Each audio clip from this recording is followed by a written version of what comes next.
This is the field house that we built to help us facilitate hosting the World Games, because we needed another surface. And we'd always talked about having something like this that was more into the interior and more for the community, which this is. And this is year-round. This doesn't get any ice. So this is lacrosse, soccer, volleyball. These boards come up, you know, so if there was something that we wanted to do here, special event, we could do it. It's like right in the heart of our territory too. As you can feel, the warmth that you get from wood is so much different. There's an actual different energy in here because of it.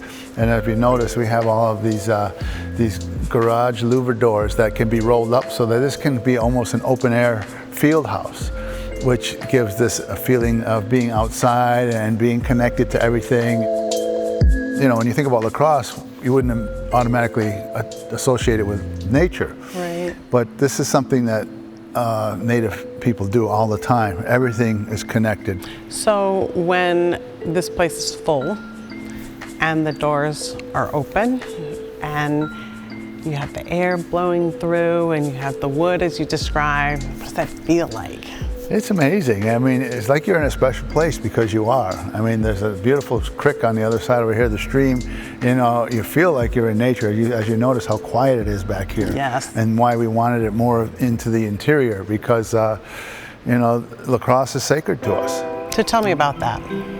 The origins of lacrosse, initially and first and foremost, it's a medicine game. And that's what makes it so unique as far as sports go. You know, it's something we do for the health and wellness of our people, our community, our nation. And this is how fundamental it is. It's part of the tapestry of our culture, the fabric, you know. Tell me about the medicine of lacrosse. What does that mean? Well, a medicine game is actual healing. It's actual ceremony that goes along with it. When somebody asks, and anybody can ask for a lacrosse game.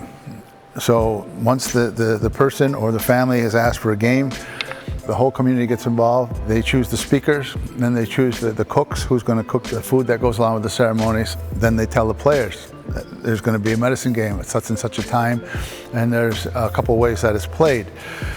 The most popular way is the young against the old. Okay. You know, and what determines young and old is that if you have children, you're an adult. If you don't have children, you're a child. You play with the kids. So sometimes, you know, you have older people playing with. So it's a lot of fun, and the people love to watch that game. And there's no rules, you know, which is also a statement on a society that you just do things in respect of one another. And not to say that it's not rough and tumble and you get banged up. Right. That happens, you know. But that's also part of the sacrifice. You know, okay. You're kind of giving of your body, you know, and makes the medicine stronger. And once you've played the game and the ceremony's been taken care of, you know, there's words that are said before. They burn tobacco. There's prayers, and there's all kinds of process that happens prior to the game, and then after the game, you know, you close the ceremony, and then that ball is the medicine, and that's given to the person who asked for the game. Okay. So it can translate from the no rules medicine game for the folks who live here in the nation to a place like this where there are rules, yeah. And there are lots of people who play in here who are not indigenous, mm-hmm. But the medicine still carries through to here. Yeah, exactly.